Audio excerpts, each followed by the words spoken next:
Fala galera, sejam bem-vindos a mais uma videoaula e na aula de hoje aprenderemos sobre núcleo celular.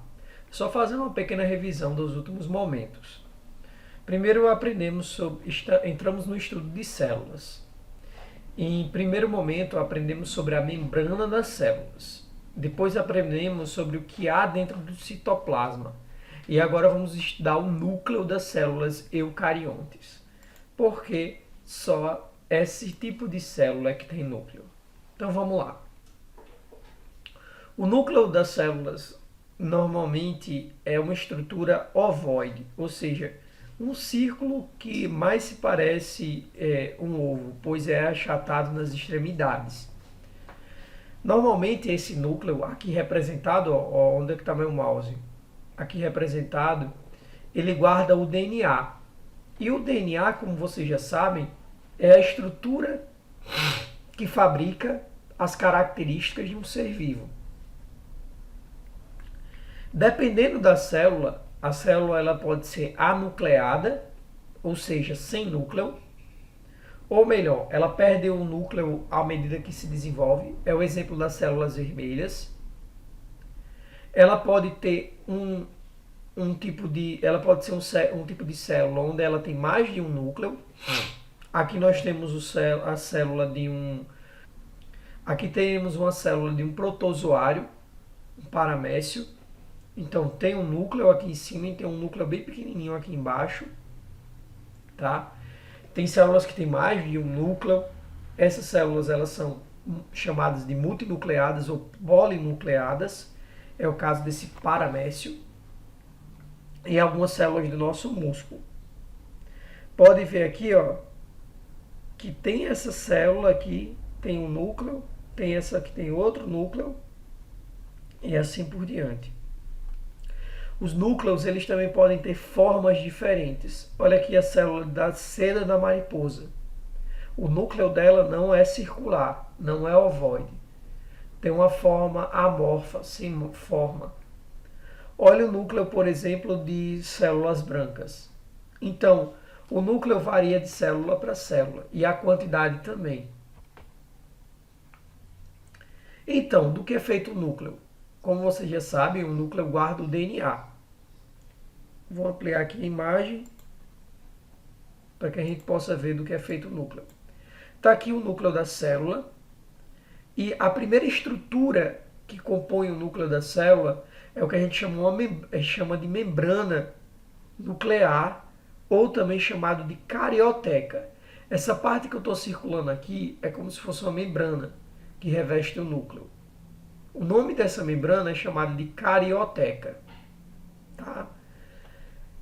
O conteúdo de dentro do núcleo precisa ir para fora, para o citoplasma da célula, e o conteúdo do citoplasma, alguns precisam ir para dentro do núcleo. Como ocorre esse transporte de núcleo para citoplasma? Ocorre através de poros que tem na carioteca. Tá? Os poros são furinhos. Esses furos eles servem para transportar substâncias de dentro do núcleo para fora de dentro do núcleo para o citoplasma e do citoplasma para dentro do núcleo. Olha aqui o nome, carioteca. É o nome da membrana e na carioteca vai ter esses furos, tá bom? Não é à toa que os seres eucariontes são assim chamados porque eles têm um núcleo, ou seja, eles têm uma membrana chamada de carioteca que reveste o núcleo. Uma outra estrutura que forma o núcleo, essa é uma estrutura mais interna, é chamada de cromatina. Cromatina é o conjunto de DNA de dentro do núcleo. Todo o DNA ele fica concentrado dentro do núcleo. E essa concentração do conjunto de DNA é chamada de cromatina. Então, a cromatina é dividida em duas categorias. A eucromatina, que também é chamada de cromatina frouxa, por estar menos enrolada, menos condensada. Ela é a parte mais brilhosa, pode ver que ela fica mais branca, ela fica mais brilhosa no microscópio. Por isso que ela é chamada de eucromatina, a cromatina verdadeira. Essa é a parte ativa do DNA. É a parte ativa do DNA. E a outra estrutura é a heterocromatina, ou cromatina condensada. É o DNA mais enrolado, mais condensado. Ele fica mais escuro no microscópio. Tá? E o que acontece aqui? Esse tipo de cromatina permite que o DNA ele não tenha muita função, ele fique só armazenado, só guardado. Então, só para recapitular, a eucromatina, a cromatina frouxa, menos condensada, é a mais brilhosa e é a parte do DNA mais ativo. E a cromatina condensada é a cromatina mais densa, menos brilhosa e é a parte do DNA inativo. Terceiro ponto do que é feito o núcleo. Está aqui o núcleo. Temos a membrana cheia de poros, chamada de carioteca. Vamos ter a cromatina, que está espalhada aqui dentro. E dentro da cromatina, nessa região mais interna, aqui, vai ter um líquido que preenche toda essa região, que deixa mergulhado o DNA, que é o conjunto DNA é chamado de cromatina, não esqueçam. Esse líquido que preenche toda a DNA, toda a região interna do núcleo, é chamado de nucleoplasma. Lembrem-se que citoplasma é a região que separa a membrana da célula até o núcleo. O nucleoplasma é essa região mais interna do núcleo, preenchida por um líquido, preenchida por esse líquido chamado de nucleoplasma, ou ela também tem um outro nome, chamado de cariolinfa. Esse líquido, ele nutre, ele reabastece o DNA e todas as estruturas daqui de dentro.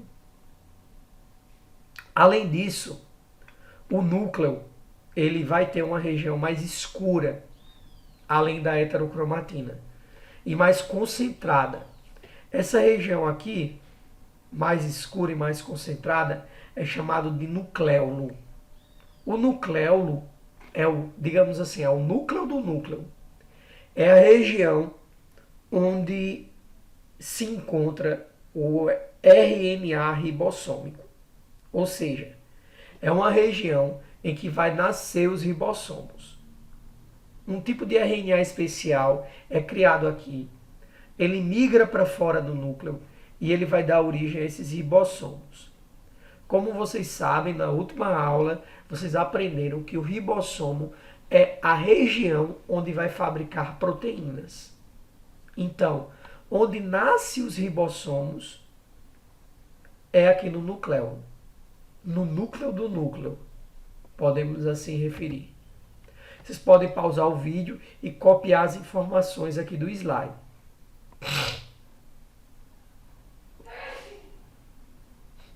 Continuando.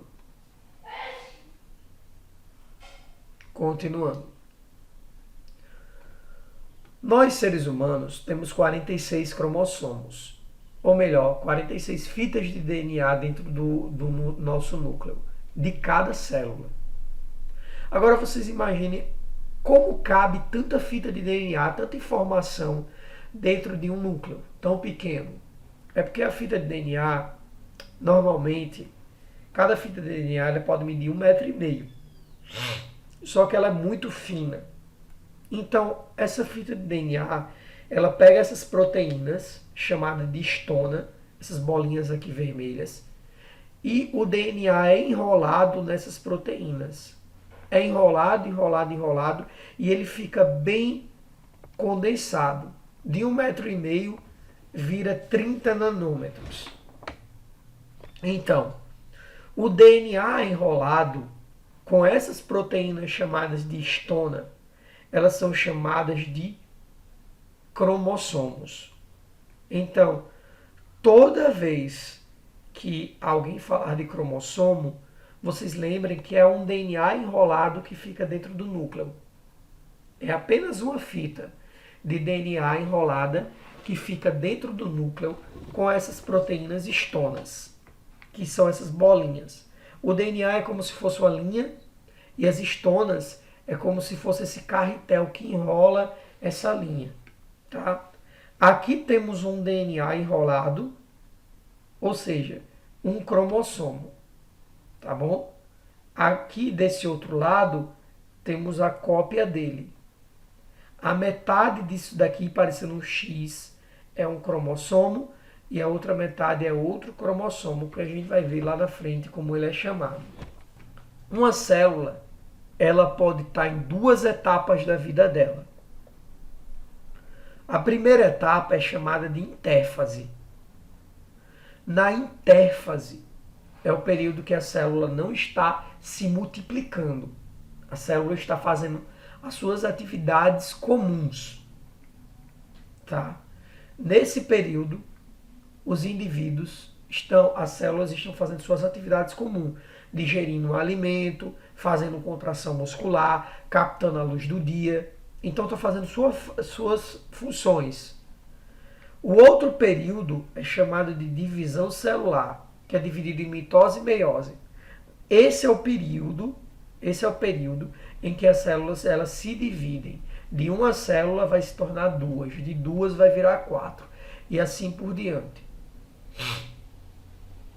Na interfase, cada cromossomo, que é a metade desse X aqui, ele pode criar uma cópia dele, um clone.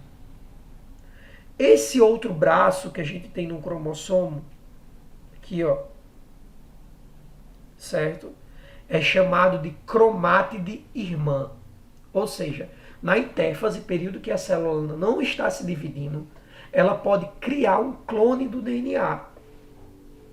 Esse clone aqui é chamado então de cromátide irmã. Temos o cromossomo verdadeiro e temos a cromátide irmã. Uma perninha é o cromossomo e essa outra perninha aqui é o clone desse cromossomo, ou seja, a cromátide irmã. Tá vendo que o cromossomo ele tem uma região que se liga à cromátide irmã? O nome dessa região aqui é centrômero. Não esqueçam, tá bom? E os cromossomos eles variam de acordo com o tamanho de suas perninhas. Tem cromossomos que as duas pernas elas são iguais, é chamado de metacêntrico. Tem cromossomos que uma perna é menor do que a outra, é chamado de submetacêntrico. Tem cromossomos que quase não tem a perna de cima, é chamado de acrocêntrico. E tem cromossomos que de fato não tem a perna de cima, chamado de telocêntrico. Olha só, pessoal, que legal. A região central do cromossomo normalmente é chamada de centrômero. Cada pontinha dessas perninhas, tanto do cromossomo verdadeiro como de sua cromátide irmã, tem uma região chamada de telômero. Essas pontinhas elas servem para proteger o DNA verdadeiro. É como se fosse uma capinha protetora. Tanto em cima quanto embaixo tem esses telômeros. Tá bom? Toda vez que a célula ela se divide, ela perde um pedaço desse telômero. Perdendo um pedaço desse telômero, ela pode danificar o DNA. Vamos ampliar aqui essa imagem. Olha só. Aqui nós temos um conjunto de cromossomos do homem. Aqui temos um conjunto de cromossomos da mulher. Então vamos entender um pouquinho. Lembra quando os cromossomos eles estiverem colados um no outro, dizemos que temos o cromossomo e suas cromátides irmãs. Porém, quando eles estão um do lado do outro sem estarem colados, chamamos isso de cromossomos homólogos. Não esqueçam. Nós temos 46 cromossomos. O que isso quer dizer? Vamos contar aqui comigo. Cromossomo 1, cromossomo 2. Forma o primeiro par. Cromossomo 3, cromossomo 4. forma o segundo par. Cromossomo 5, cromossomo 6, forma o terceiro par. Até a gente chegar no último par, cromossomo 45, cromossomo 46. Temos, portanto, 46 cromossomos. No homem, os dois últimos cromossomos é chamado de cromossomo X e cromossomo Y. Um é maior do que o outro. Esses são os cromossomos que geram as características sexuais do homem. Na mulher, o último par de cromossomo é o X e X. Eles têm o mesmo tamanho. Na mulher, esse último par é o que gera as características sexuais. Tá bom? Então, os seres humanos vão ter 46 cromossomos ou 23 pares de cromossomos. Pode ver que eles estão em pares. Cromossomos homólogos são os que formam os pares. Ó, temos o 1 e temos o 2. Note que é diferente das cromátides irmãs. Eles permanecem ligados. Cromátides irmãs é o clone de um cromossomo e outro. Já os cromossomos homólogos, eles formam os pares. Eles não estão ligados um com o outro. Então, nos seres humanos, nós temos 22 pares. O que chamamos isso de cromossomos autossômicos. E também temos um último par, totalizando 23. Esse último par é chamado de cromossomo sexual. Quando vamos produzir espermatozoides, de 46 cromossomos, saímos para metade desses 46. Metade de 46 forma 23. Certo? Células em que tem a metade do número de cromossomos da célula mãe é chamado de células haploides. Nos seres humanos, só fabricamos células haploides no espermatozoide e no óvulo, ou seja, das células gaméticas. Olha só, aqui a gente tem 23 cromossomos. 23 cromossomos. Metade de 46. Que a gente chama de célula haploide. Tá? E é representado por um número N. Significa que é ímpar. O número de cromossomos ele está pela metade da célula mãe.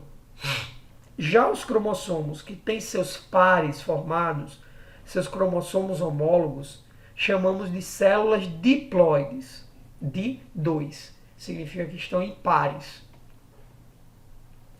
Esses cromossomos diploides, eles são representados pela sigla 2N.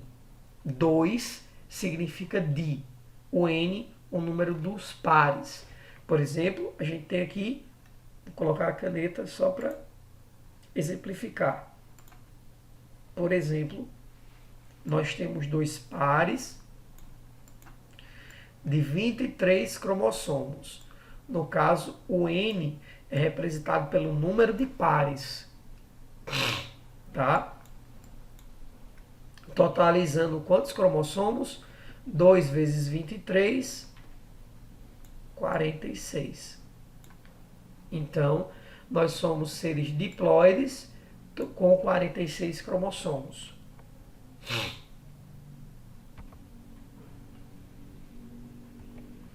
Só uma coisinha, para vocês ficarem cientes. Aqui a gente tem um DNA, e o DNA é quando ele está desenrolado, propriamente dito, fora do cromossomo. A parte do DNA que fabrica uma proteína lá nos ribossomos, que é responsável por fabricar uma proteína, é chamada de gene, tá? Tá aqui, ó, no slide. É chamado de gene. Não esqueçam disso. O conjunto de genes que fabricam todas as proteínas do nosso corpo é chamado de genoma. Tudo bem? Então, nesse slide, a gente tem 3 informações importantes. A primeira é cromossomo homólogo, que é o cromossomo que forma os pares. Aqui a gente tem o par número 1, formado pelo cromossomo 1 e cromossomo 2. Um é homólogo do outro. Homólogo significa que está formando pares. O conjunto de células em que os cromossomos homólogos existem, ou seja, elas estão pareadas uma com a outra, é chamado de células diploides, e elas são representadas por 2 Ns. O conjunto de células em que os cromossomos eles perdem sua estrutura pareada, seus cromossomos homólogos, e ficam sem seus cromossomos homólogos, é chamado de células haploides, e é representada por N, porque significa que perdeu seu par. Não tem um 2 aqui, representando um 2, um par, tá bom? No ser humano, as células diploides é de todo o corpo. A gente fabrica célula haploide apenas nas células gaméticas, espermatozoides e óvulos. Os 22 pares de cromossomos, os 22 primeiros cromossomos, ou seja, os 44 primeiros, eles são chamados de cromossomos autossômicos, porque tanto tem no homem quanto na mulher. E o último par, ou seja, os 2 últimos cromossomos, os que fabricam as características sexuais, no homem o XY e na mulher o XX, é chamado de cromossomos sexuais. Então, temos todas essas informações. Agora vamos entender um pouco mais sobre o mapa dos cromossomos, chamado também de cariótipo. Vamos pegar esse primeiro mapa aqui. Podemos ver que temos os cromossomos em pares e seus cromossomos homólogos, ou seja, os cromossomos que formam par um com o outro. Nesse indivíduo aqui, você vai ter que contar cromossomo por cromossomo. Se formar os 44 cromossomos, temos, portanto, o que chamamos de cromossomos homólogos, ou melhor, cromossomos autossômicos, os primeiros 44 cromossomos. Tá aqui, ó, par 1, par 2, par 3, par 4, par 5, par 6, par 22, até o par 23. O último par aqui chamamos de cromossomos sexuais, não esqueçam. E esses cromossomos sexuais, eles têm os 2 tamanhos iguais. Então ele tem o cromossomo X e o outro X. Se tem X e X, é uma fêmea ou um macho? Uma fêmea. Para ser um macho, ele vai ter que ter o seguinte: você vai contar todos os primeiros pares, que são 22 pares ou 44 cromossomos. Se bater, tá ok. E o último cromossomo sexual, a gente vai ter um X, que é um grandão, e um Y, que é um cromossomo pequenininho. Nesse caso, temos o cromossomo de um macho, tá bom? Estou falando macho e fêmea porque são características biológicas. Como representamos agora isso na escrita? Você contou, tinha 22 cromossomos autossômicos, não é? Então você vai colocar 22AA, que significa autossômicos, mais XX, que representa o sexo, tá bom? Então temos aqui 22 cromossomos, pares de cromossomos, que a gente está representando por 2 letrinhas A, autossômicos, mais o XX. Aqui temos uma fêmea. Ou você pode representar assim, ó, 46, que é o número total de cromossomos, que são os 44 mais os 2 últimos, o X e X, e você coloca uma vírgula XX para representar que é uma fêmea. Vamos para o macho. Nós não temos 22 pares de autossômicos. Você vai colocar 22 AA, que são duas letrinhas de autossômico representando os pares, mais o X e Y, que é esse último cromossomo.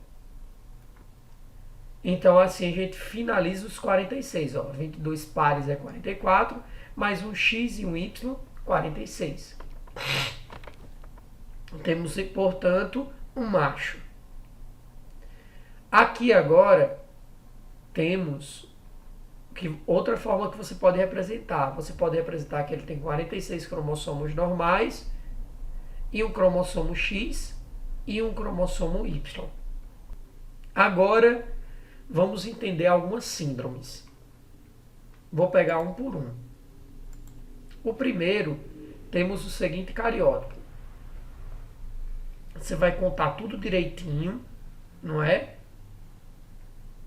Tá tudo direitinho, ó. Você pode ver que tá tudo direitinho. Só que quando chega no par 21, a gente tem 1, 2, 3 cromossomos. E é um XX. É uma menina, uma fêmea, com 3 cromossomos no 21. Que síndrome é essa? Essa é a síndrome de Down. Toda pessoa que nasce com 3 cromossomos no par 21, dizemos que ela tem uma síndrome de Down. Agora vamos para um outro caso, também chamado de síndrome de Turner. Na síndrome de Turner, temos cromossomo 1, 2, você vai olhar tudo. Opa, par 21 tá normal, ó, só tem 1, 2, tá bom?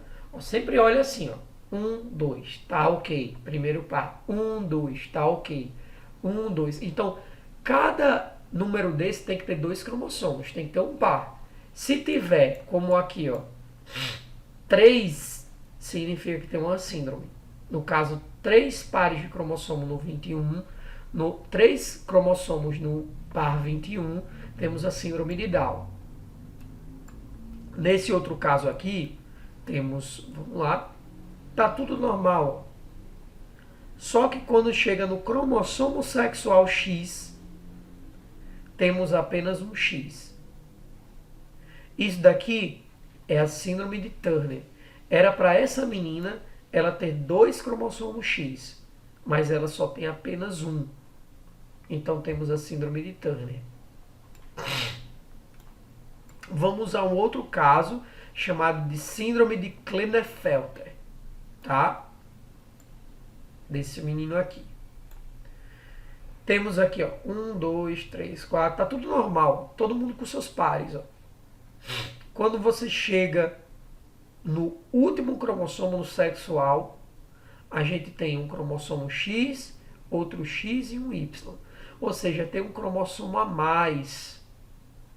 Esse cromossomo a mais, ele dá essa síndrome, chamada de síndrome de Klinefelter.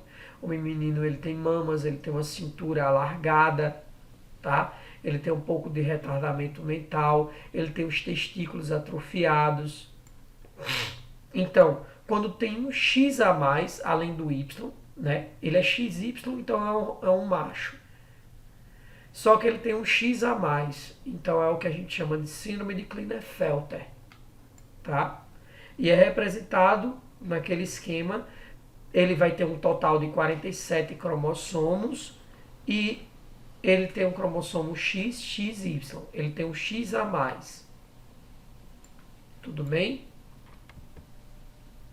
Como a gente representa graficamente a síndrome de Turner?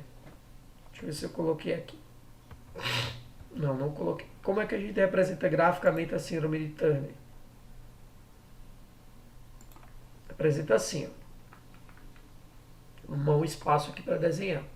Essa menina, no total, ela tem quantos cromossomos? 45. Não é? Então ela vai ter 45, aí vírgula, X. Ela tem 2x ou tem só um? Então ela vai ter um x, não é? X 0. Tá bom? Como é que a gente representa a síndrome de Down? A síndrome de Down a gente representa assim, ela tem 47 cromossomos, 47 cromossomos, não é? Onde é que está a maior quantidade de cromossomos? Não é no par 21? A gente vai colocar uma vírgula, 21, par 21, autossômico. Então eu estou dizendo que no par 21 existe 3 cromossomos. Tá bom?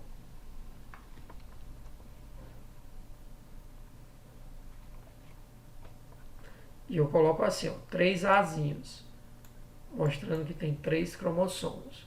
Desculpem. Síndrome de Klinefelter não tem 47? Então você vai colocar 47 do jeito que está aqui embaixo. O menino é XY? Então, só que esse menino ele tem um X a mais. Então você vai colocar 47 XXY. Tá bom? E por último eu vou apresentar uma pessoa de cromossomos normais. Ó, lembrem-se que pode vir tanto assim quanto assim. Quando vier dessa maneira, vai ter o cromossomo normal e ele não está ligado, então ele está duplicado. Então, é o cromossomo normal com sua cromátide irmã. Nesse outro caso, temos o cromossomo homólogo, também com sua cromátide irmã. Então tá tudo normal aqui, ó. Conte como 1, certo? 1, 2. 1, 2. Então vai dar tudo normal. Se no 21 tivesse 3 aqui, diríamos que era síndrome de Down. No caso aqui é um homem ou uma mulher, ou melhor, é um macho ou uma fêmea. Tem o cromossomo X e tem o Y. Logo, é um macho. Se tivesse um XXY, seria síndrome de Klinefelter. Se tivesse só um X e não esse Y, seria síndrome de Turner. E é isso aí, pessoal. Até a próxima aula.